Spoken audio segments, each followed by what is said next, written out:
Welcome back, and thank you for joining us once again in the dark. Before the story begins, tell us, what time is it where you are, and what city are you watching from?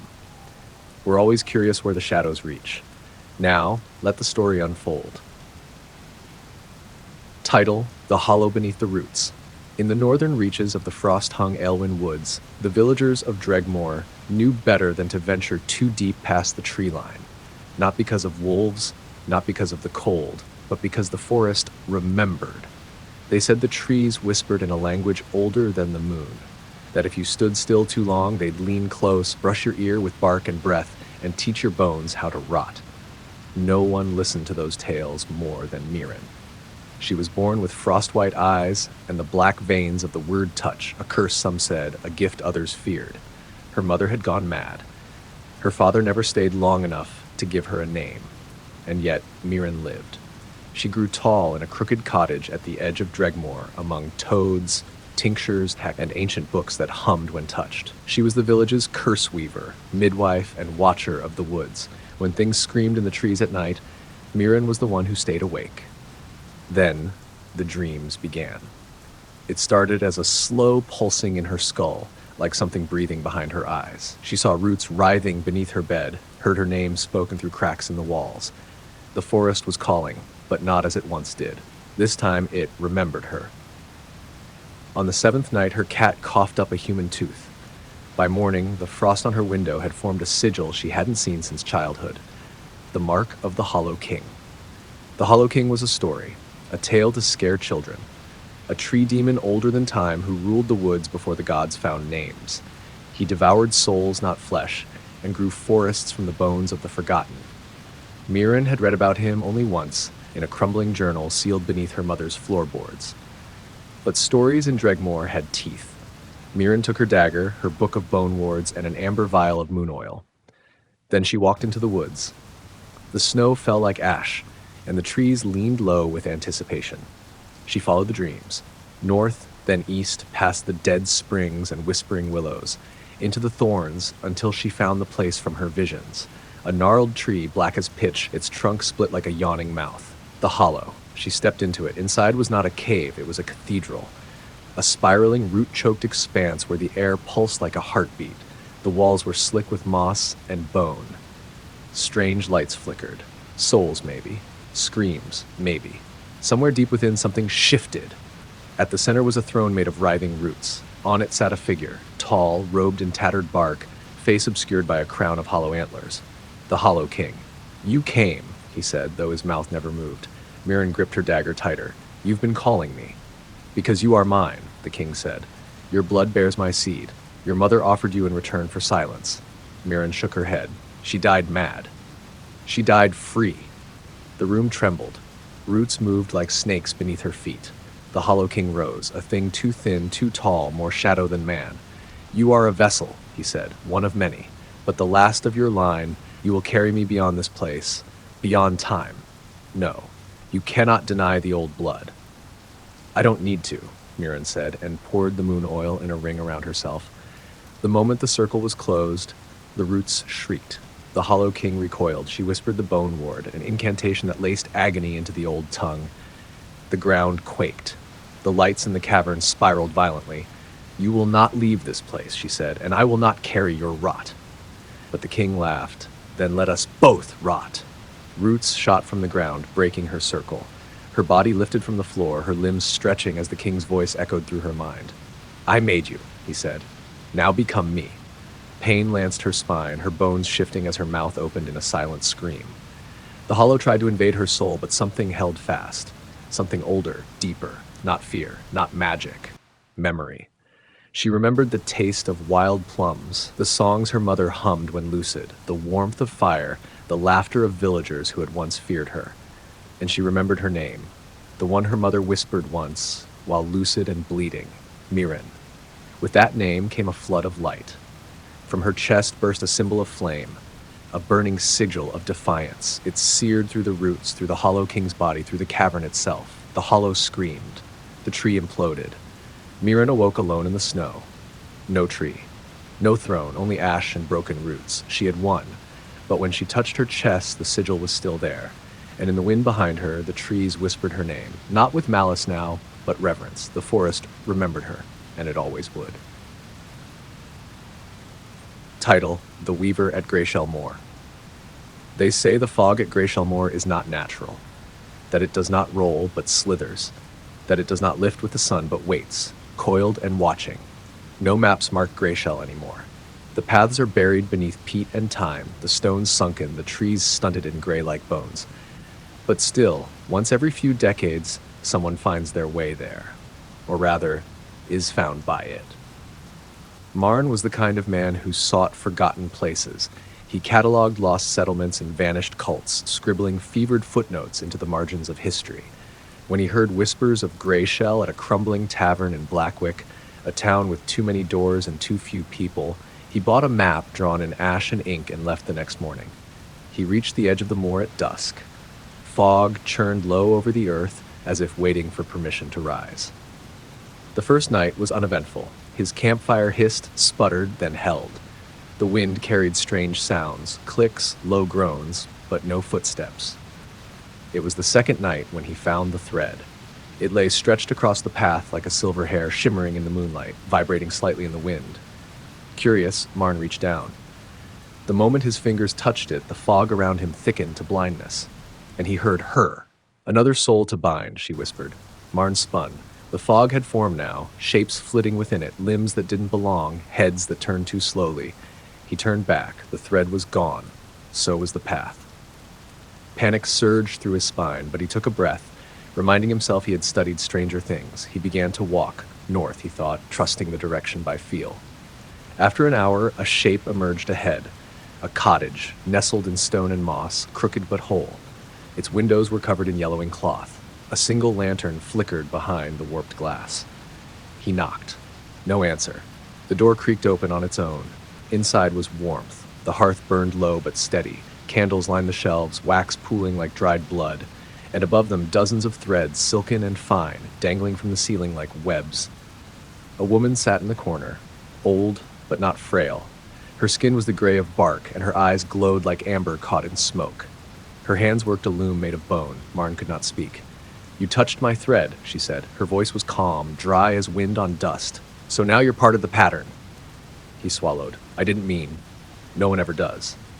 She tied a knot, and something screamed outside. Yet here we are. Marn backed away, bumping into a shelf. A jar fell. Inside floated an eye, lidless, still twitching. "What are you?" She looked up. "I am the weaver. This moor is my loom. I gather what wanders. I bind what resists. I stitch the world together where it frays." He shook his head. "That's not possible. Neither is the fog that walks. Yet it does. I want to leave." She smiled, and it was not cruel. It was pity. "Then you must unravel." Marn didn't understand, but she pointed to the wall behind him. It was covered in tapestry. He stepped closer. The fabric was impossibly detailed. It showed him entering the moor, setting camp, touching the thread, even this moment, standing before the tapestry. The scene changed as he watched, his hand lifting, his body trembling. "No," he whispered. "This is trickery." "You're just thread now," the weaver said. "A story I sew." "Then I'll cut it." He drew his small knife and turned, but she was gone. The hearth extinguished. Darkness swallowed the cottage. The door slammed shut, and from above, the threads descended, dozens, then hundreds, wrapping around his arms, his legs, his mouth. He slashed wildly, but every thread he cut regrew, doubled, slithered. The tapestry pulsed on the wall, showing him struggle, showing him scream, showing him fade. Then it changed. It showed him still, eyes blank, strings attached to every limb, a puppet, and finally, it showed the door opening again, another traveler outside, another thread awaiting a hand. Title: The Bell That Rang Backwards. Every village along the Deadstone coast had a church, and every church had a bell. But in the drowned village of Kilnwick, where the cliffs wept salt and the fog clawed at your bones, the bell no longer rang. It hadn't tolled in 50 years, not since the incident. Old men remembered it differently. Some said it tolled once at midnight every week, backwards and low like a beast yawning. Others claimed it rang only for the dead and only after the coffin was buried. Children whispered that if you heard it, it wasn't calling you, but something inside you. Edra had grown up hearing the stories. Her grandmother had gone mad listening for the bell. Her mother had forbidden her to speak of it, let alone go near it. But when the sea claimed her mother too, dragging her down into the gray froth like so many others, Edra had nothing left but the bell. She was 21, with sharp eyes and a streak of salt in her hair. She returned to Kilnwick not to grieve, but to understand. The village had changed. The houses leaned now as if huddling from something above. The people who remained had little to say and even less to meet her eyes.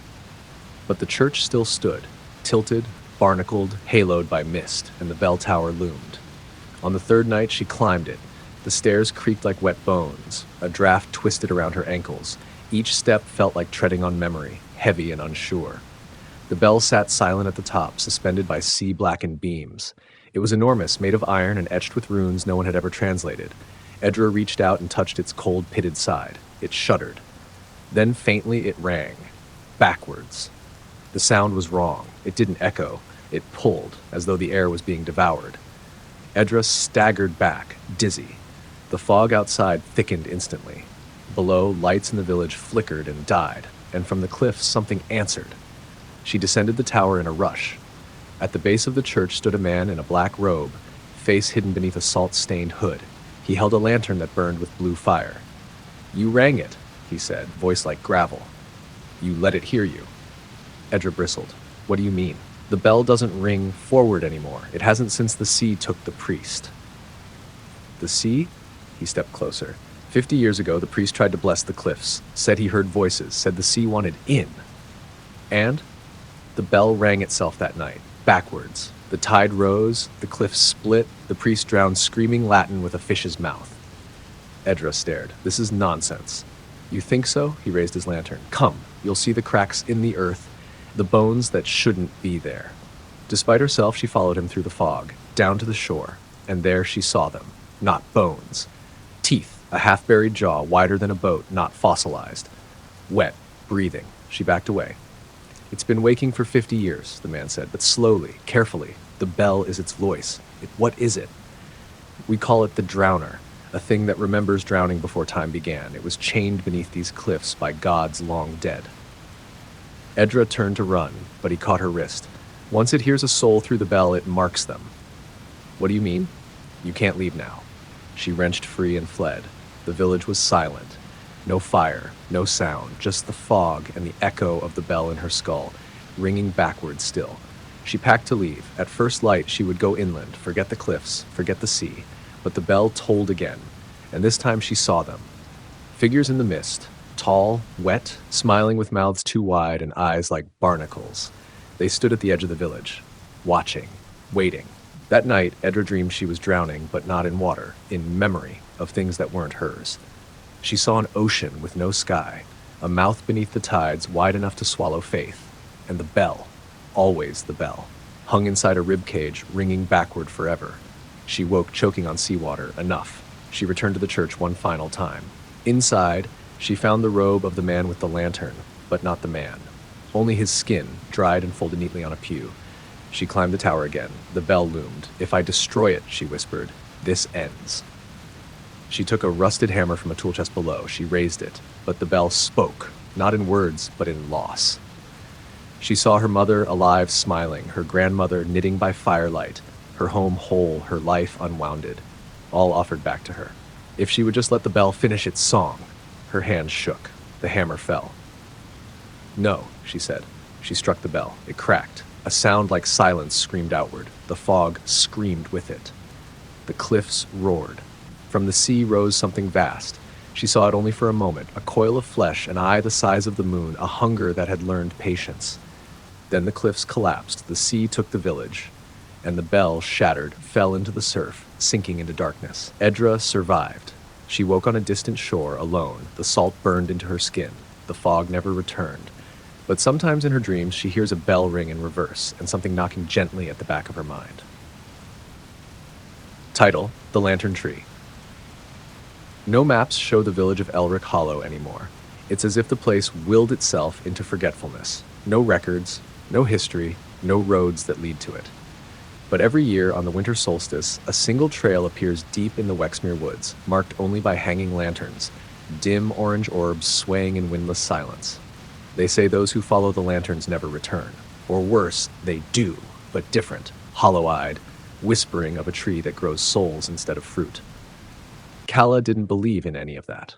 She was a cartographer, sharp, skeptical, and more at home in ruins than cities. When she discovered an old journal in her grandfather's attic, one that ended abruptly with the line, "I saw the lantern tree, and I understood why no one escapes," her curiosity outweighed her fear. She followed the trail on the longest night of the year. The forest darkened unnaturally fast.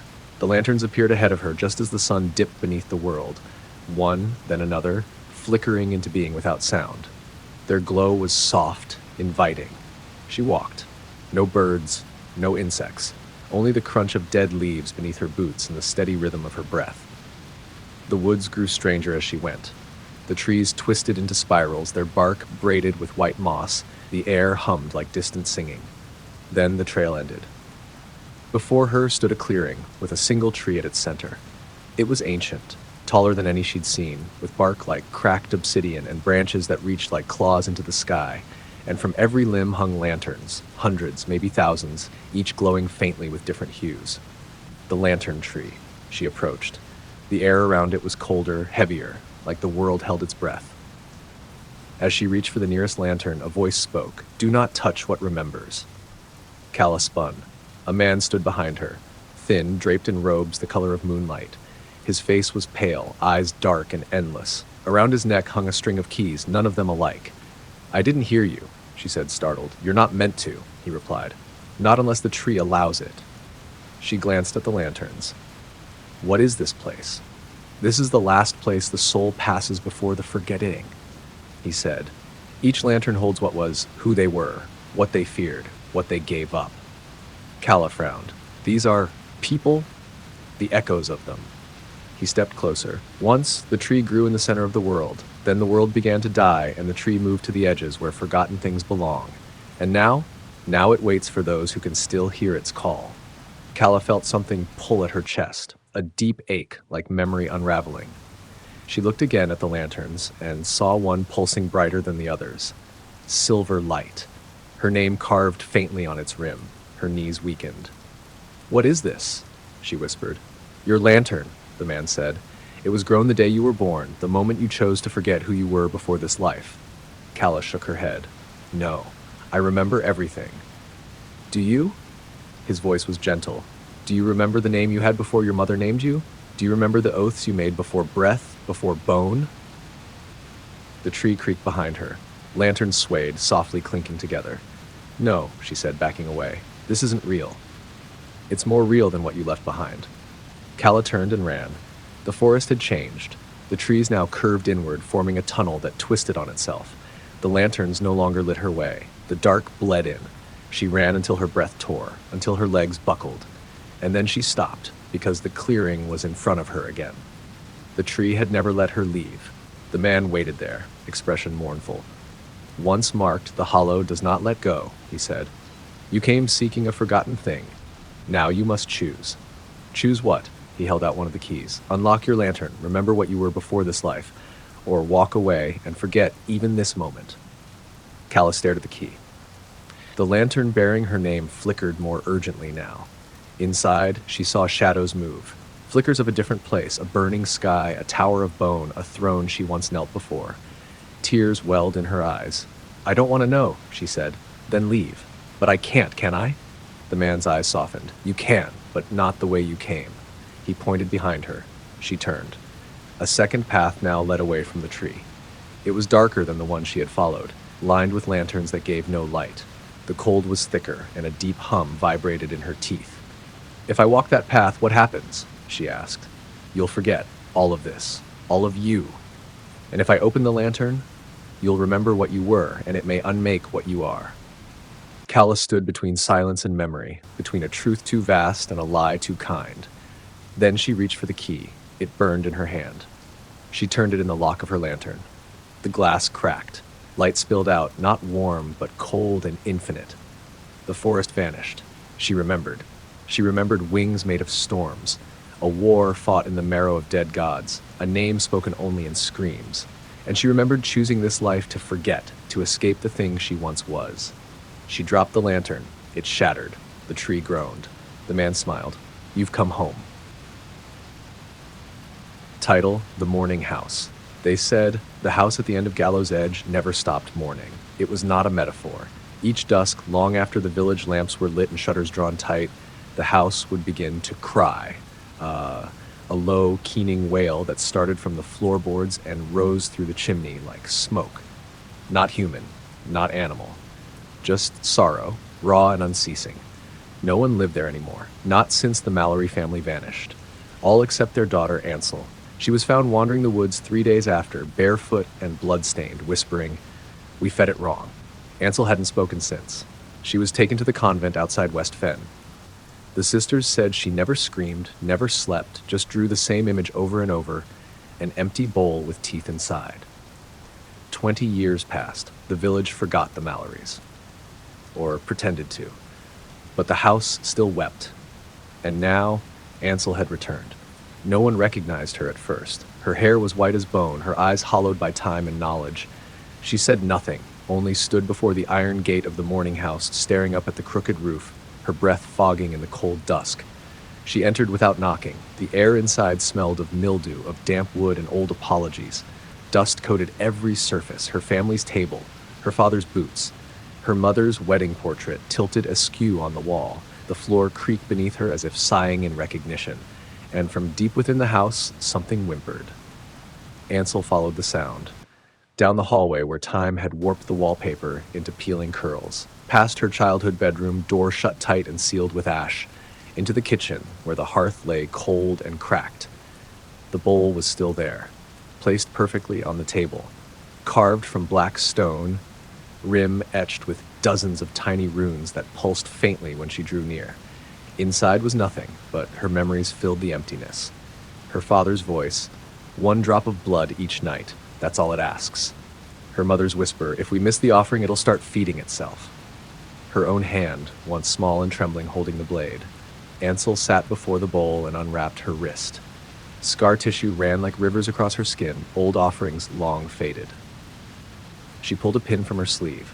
A drop fell. The bowl drank. The floor beneath the table shuddered. A low groan echoed from below. She didn't flinch. Instead, she whispered to the darkness, "I remember now." The house responded. The lights flickered, though no fire burned. The wallpaper began to twitch, patterns shifting like crawling insects. And from beneath the floorboards, a voice like 100 mouths at once said, "You left." Ansel closed her eyes. "You took them. They starved me.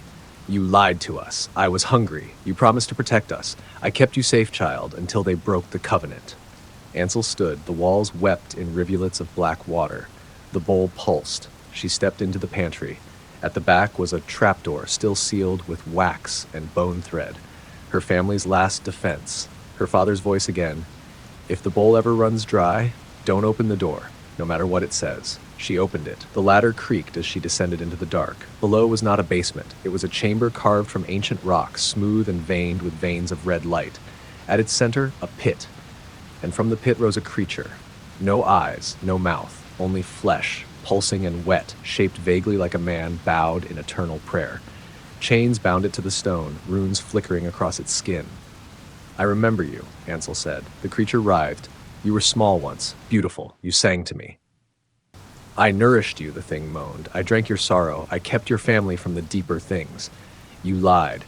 You fed on us. Then you took them. I needed more." Ansel stepped closer. "What are you?" The creature trembled. "A sentinel, a gate, a prison that dreams. And what's beneath you?" It paused, then said, "Something that does not mourn." Ansel looked around. Symbols on the walls, sigils she now understood, keys to locks she'd once been too young to see. "What happens if I release you?" she asked. "I will burn the deeper thing, die doing it, as I was made to. But I needed sorrow, I needed blood, to remain strong. Your family forgot, so I reminded them. You killed them. I saved you."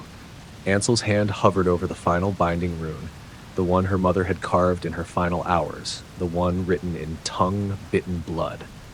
"They called you the mourning house," she said. "But it wasn't the house that cried, was it?" "No," the creature said softly. "It was me." She hesitated, then touched the rune. It flared, then vanished. The chains loosened. The creature shuddered, rising to its full, terrible height, arms wide like wings of muscle in pain. Above, the house screamed, not in grief, in warning.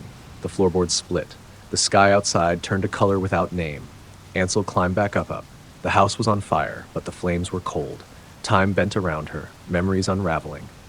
She walked out as the morning house collapsed behind her, pulled inward into the pit where the creature descended, dragging something vast and unseen down with it.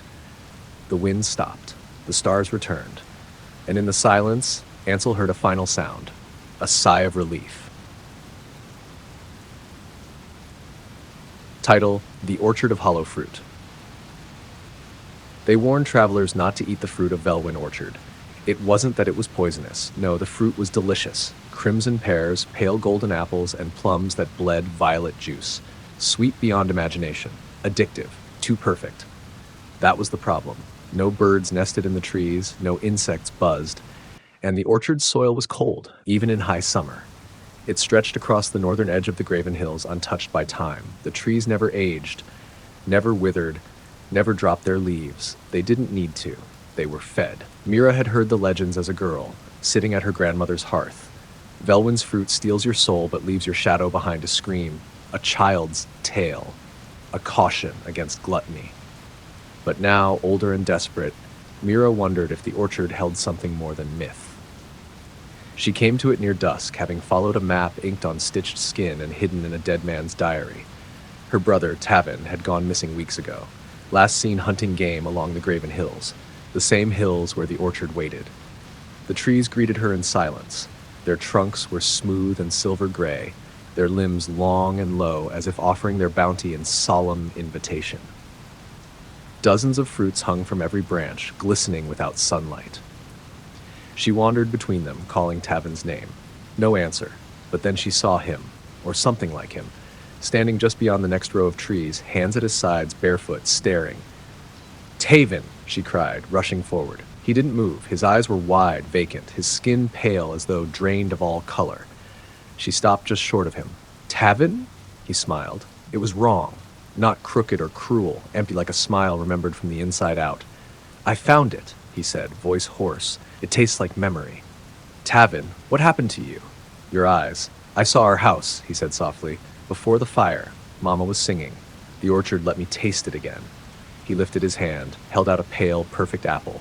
Mira stepped back. "No. You're hungry," he whispered. "It knows." From the trees came a sound, not rustling. Breathing. The leaves shivered as if exhaling. The fruit trembled on their stems, and somewhere deeper in the orchard, a low moan rippled through the trunks like wind through bones. "Tavin, come with me," Mira said. "We can leave." His smile faded. "I can't leave. I've been eaten." And with that, his skin began to peel. First his arms, sloughing off like wet bark, then his chest, revealing the shimmering hollowness beneath. No organs, no blood. Just light, but not warm light. Cold, pulsing, hungry. Mira screamed and ran. The orchard shifted around her. Paths curved into spirals. Trees closed in. The fruit hung lower now, brushing her hair, bumping against her shoulders. She slapped them away. They felt soft, alive. She stumbled into a clearing. In its center was the oldest tree, twisted like a dying man in prayer. Black bark, gnarled roots, fruit so dark it looked like ink. Beneath it knelt a woman, naked, hair like rotted leaves, skin stretched too tightly across her bones, her mouth sewn shut with threads of vine. Yet her eyes were alive, burning. She looked at Mira, reached up, offered her a fruit. Mira backed away. "No," she said, "I'm not here to feed you." The woman did not speak, could not. But the fruit in her hand moved, shifting subtly, as if breathing, and Mira understood. The fruit was not grown. It was given from souls, from memories, each one a person. She turned and ran again. This time she found a tree with a mark, her mark. A scar she remembered carving into a tree during her last trip here as a child. It hadn't aged. Nothing had. She traced the mark and whispered, "I want to go home." A branch dropped a fruit into her hand. It was the color of firelight and smelled like childhood. She felt her legs tremble.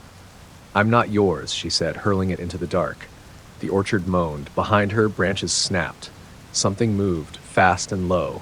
She ran, no longer trying to navigate, just escape. And somehow she burst through the trees, out into the moonlight. Breathless, shaking, the orchard didn't follow. But its fruit did. One had stuck to her satchel. Embedded in the stitching like a leech, she tore it off, dropped it, stepped on it. It screamed, not loudly, just a whisper. Her brother's whisper, "It tastes like memory." She left it there. She didn't look back. She walked until her legs gave out, until the sun rose. She would tell others what she'd seen. She would warn them. But that night, in her sleep, she dreamed of her mother again, singing by the fire. The smell of baking bread, her brother laughing, and in her dream, she held a fruit, bit into it, and the warmth filled her like truth. Title: The Millstone Saint. No one prayed to St. Selim anymore. His chapel was buried in fog at the base of Worm Hill, where the stones groaned underfoot and the trees leaned away from the steeple as though in fear. The villagers of Roselatch spoke his name only in curses, or when they spat on the ground. His statue, once carved in alabaster and set high on the hill, had been toppled long ago, its head buried under vines, its hands broken off at the wrists, but the mill still turned, always, even though no one fed it grain, even though no one touched its wheel. It turned by itself, powered by something that was never water, and when the wind blew from the south, cold and thick with iron, you could hear it grinding. Not wheat, but bone. No one went near it. No one except Jonah. Jonah had lost his daughter in the spring. She had vanished from her bed with the windows shut and the door still locked. Her shoes left in the mud, facing the old road that wound down toward Worm Hill. All the villagers knew what had happened. They didn't speak it, but they left flowers on their doorsteps the next day. Not for mourning, for protection. Jonah buried an empty box, but he did not weep. He waited until autumn, then walked alone down the old road. The fog thickened with each step, coiling around his boots, seeping into his bones. Birds did not sing, insects did not chirp. The land near the chapel was utterly silent, like the breath had been sucked from the world. And then he saw it. The chapel, collapsed in places, roof torn open, the bell tower leaning like a drunk. But the stained glass still shimmered, miraculously intact, depicting a figure with a wheel for a crown and chains for limbs, St. Calum. The mill stood behind it, larger than it should have been, made not of wood but black stone. Its wheel spun slowly, grinding something unseen. From the cracks in its base oozed rust-red liquid. Jonah entered the chapel. It smelled of wet earth and old metal. Rows of pews sat rotted and collapsed. The altar was still whole, carved with the image of the mill and a mouthless saint. Behind it, a spiral staircase descended into the dark. Jonah lit his lantern and began the descent. The steps were narrow and wet, winding deeper than seemed possible. The air grew colder, the stone walls slick with some clear, oozing substance. After what felt like hours, he reached a chamber. It pulsed with breath. At the center stood a figure. It had once been human, perhaps. Tall, skeletal, draped in chains that dragged behind it like roots. Its face was a mask of millstones fused together with bone. From its chest protruded dozens of tiny arms, childlike, thin, writhing slowly in the lantern's glow. Jonah did not flinch. "You took her," he said. The saint turned. Its voice was a grinding of rock and teeth. "She was offered." "No," Jonah said. "She was stolen. There is no theft in hunger, only harvest." He stepped forward, unafraid. "Then take me instead." The saint tilted its stone head. "You would give your soul to the stone wheel?" "For hers," Jonah said. "For her freedom." The arms on its chest reached toward him, touching his coat, his skin, his heart. "She is not yours to reclaim," the saint said. "She has been made into memory, into grain, into sustenance." Jonah's fists clenched. "Then I'll unmake you. You cannot kill what is fed by faith." "I have no faith," Jonah said, "only fury." He lifted the blade he had hidden under his coat, old iron etched with symbols stolen from the village's forbidden texts. "Blessed not by priests, but by witches buried face down." The saint howled. Its arms lashed out. Chains whipped through the air. Jonah dodged, barely, and drove the blade into its chest. The mill above screamed, the walls shook, the wheel groaned to a halt, and in the silence that followed, Jonah heard something else. Laughter. Not from the saint, from children. Dozens of voices, echoing through the stone like wind through reeds. Then from the darkness beyond the saint's ruined body, a door opened, and the children stepped out. Pale, eyes wide. Among them, his daughter. She looked up at him, solemn. "We were ground," she said softly, "but not lost." Jonah fell to his knees. She reached for his hand, and when she touched him, something passed between them, cold, heavy. A knowledge, a piece of the wheel. You broke the chain, she whispered. Behind her, the children began to fade, not into dust, but into light, rising upward, returning. But his daughter remained. I'm not a child anymore, she said, not truly. Jonah nodded, tears finally falling. I know. She pressed her forehead to his. I'll walk with you. And when they emerged from the chapel, father and daughter, the fog had lifted. The trees stood straighter. The wheel no longer turned. St. Calum had been fed his last. Title: The House Where Mirrors Sleep. The house at 13 Gloaming Street had no reflections. Not broken mirrors or covered ones, none. As though reflection itself had been banished. People whispered that it had once been a home for mediums and madmen, that it had once held seances for the aristocracy and rituals for something older, something behind glass. No one had lived there in 50 years. But on the first Tuesday of every month, all the mirrors in the surrounding block fogged over, briefly, and showed someone else's eyes staring back. That was why Sira came. She was a psychic investigator, though she hated the term. Most of her work involved moldy attics and grieving widows or children who spoke to walls with a little too much detail. But this case felt different. The house didn't want to be seen. She could feel that as soon as she stepped past the iron gate. It wasn't just cold, it was hollow, like something had been scooped out of the world and placed here. Still, she entered. The air changed the moment she crossed the threshold. Her breath fogged, her bones ached, light bent strangely around her fingers. The foyer was intact, dusty but not decayed. A grand staircase led up, and doorways branched into long, suffocating rooms. But not a single mirror. Not in frames, not in shards, not in dust. Sira reached into her coat and pulled out a compact mirror. She held it to her face. Nothing looked back. No fog, no shadow, just absence. She closed it, noted. She began her sweep. Room by room, the house resisted. Her EMF reader spiked erratically, but the signals bent away from her, like a magnet repelling rather than attracting. Voices whispered just below hearing. Floorboards groaned at odd intervals, not with pressure but with timing. Each room held signs of life. Plates, candles, furniture arranged too neatly, as if someone still lived here. But never any dust on the windows, just the mirrors, or where mirrors should have been. At the end of the hall stood a door sealed with wax. Sira traced the symbols, old tongue, not Latin, words of anchoring, of containment. She broke the seal. Inside was a parlor, grand, opulent, a chandelier of black crystal, a fireplace still warm, velvet chairs facing each other like conversational ghosts, and finally, a mirror. The only one. It spanned the far wall, 12 feet tall and made of glass so black it swallowed the room behind her. She approached, and it shimmered. Not with her reflection, but with movement, as though someone paced just beyond the veil. Sira stepped closer. Show me, she whispered. The glass rippled. A woman appeared, tall, faceless, veiled in gray. She moved slowly like drifting smoke, her limbs folding unnaturally. Around her, other figures writhed within the mirror's frame, not trapped, but watching. The veiled woman spoke without sound. Then something hit Sira's ears like broken bells. A word, layered and warped.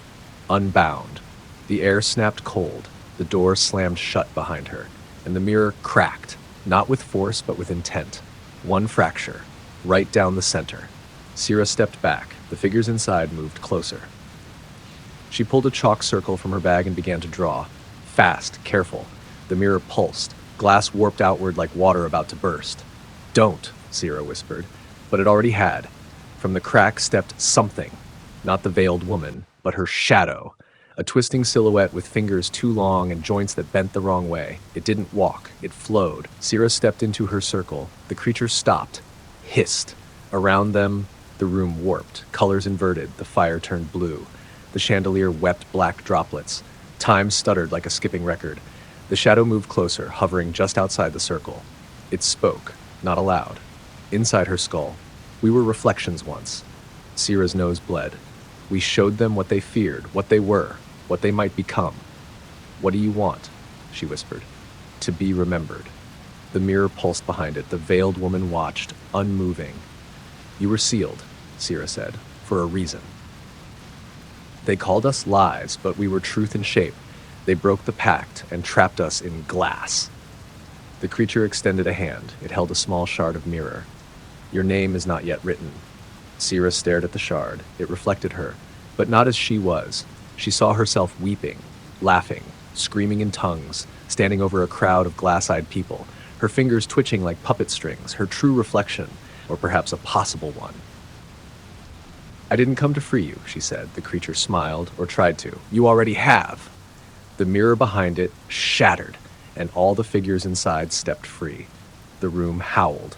Sira finished the last stroke of her circle and activated the ward. A shockwave burst outward. All the shadows screamed. The parlor blinked out. She was standing in the foyer again, alone, mirror gone. But in her hand she still held the shard, and from every window of every house on Gloaming Street, mirrors began to fog.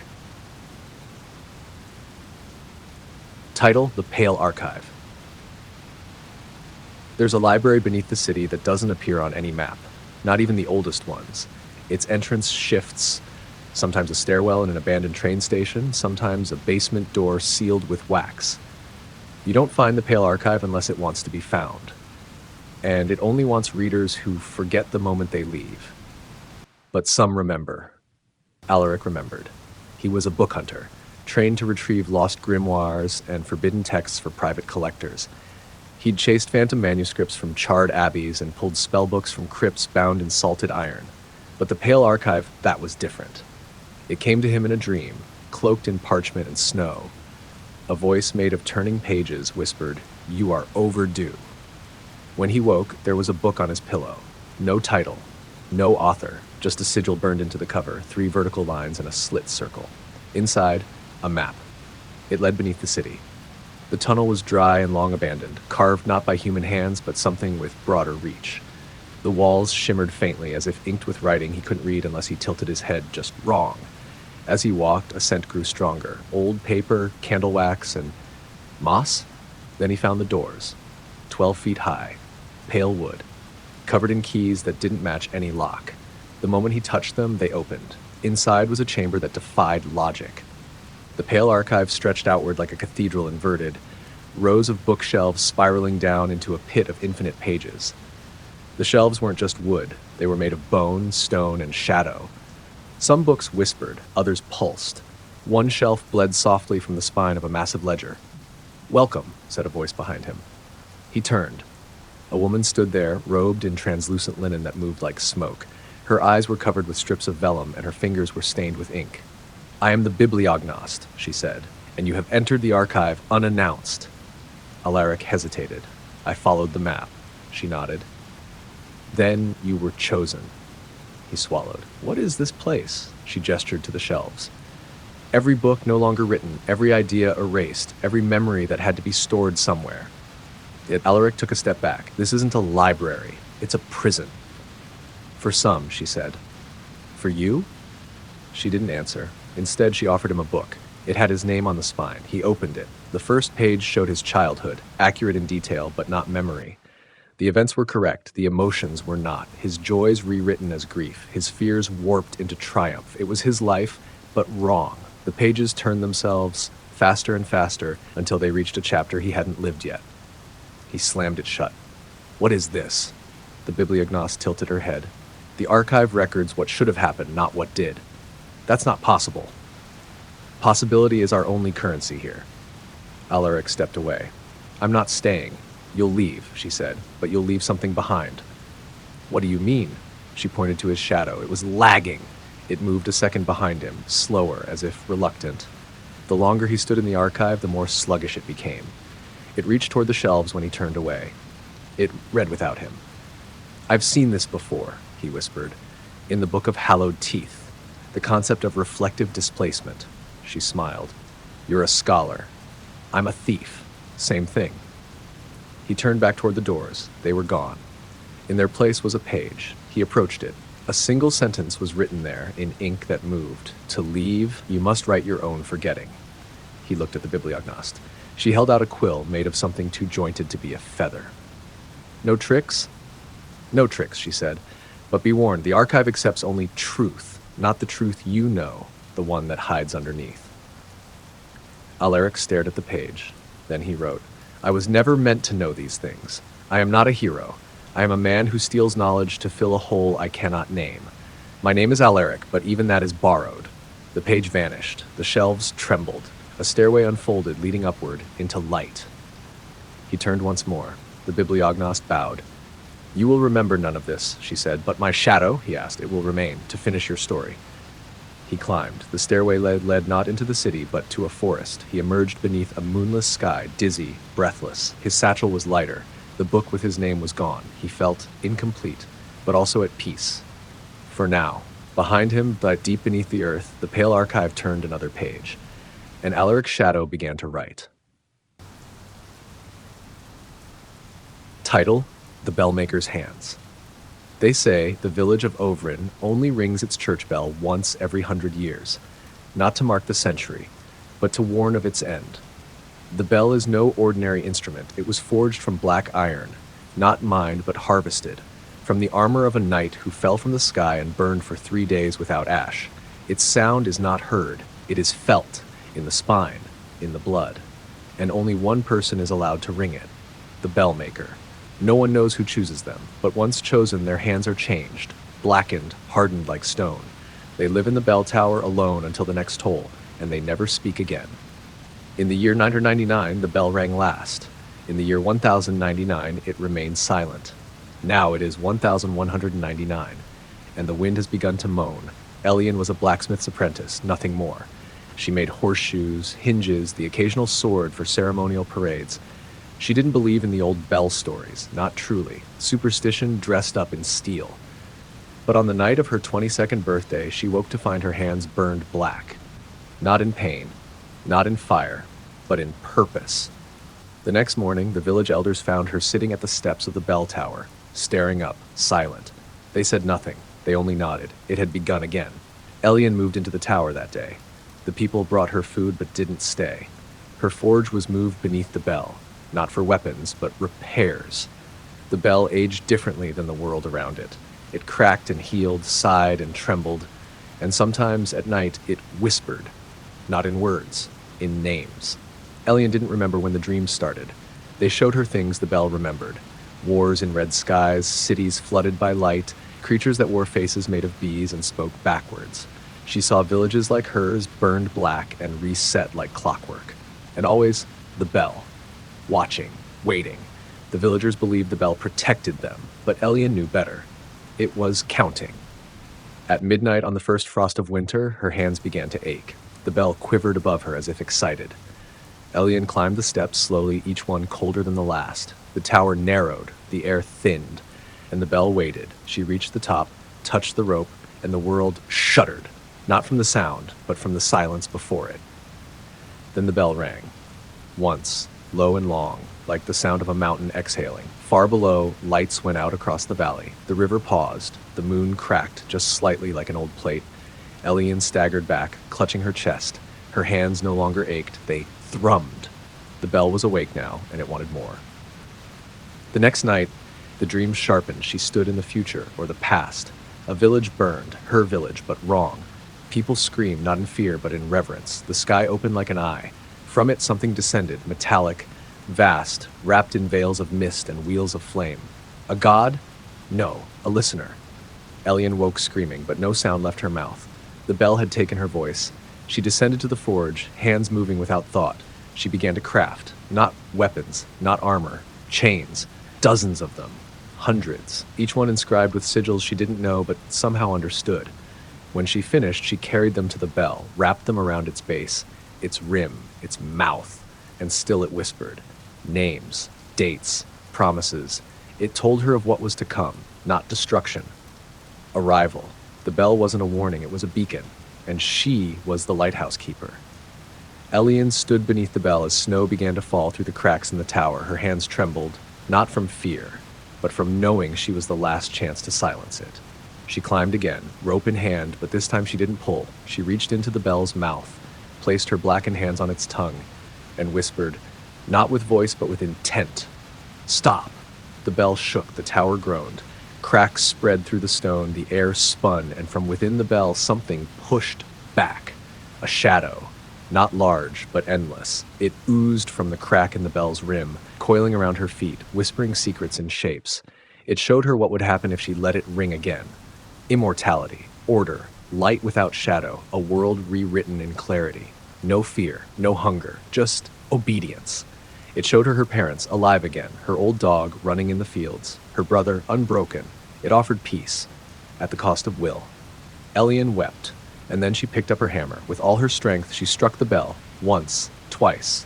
A crack split it top to bottom, the shadow screamed, the tower crumbled, and the bell fell, shattering into dust. When the villagers reached the ruins, they found her there, alive, but changed. Her hands were clean, her voice returned, but her eyes reflected the bell. Thank you for watching, or perhaps witnessing. If you enjoyed your stay among shadows and stories, be sure to subscribe and leave a comment telling us where and when you're watching from. We'll be watching back. Until next time, sleep deep. And if you hear a bell at midnight, don't answer it.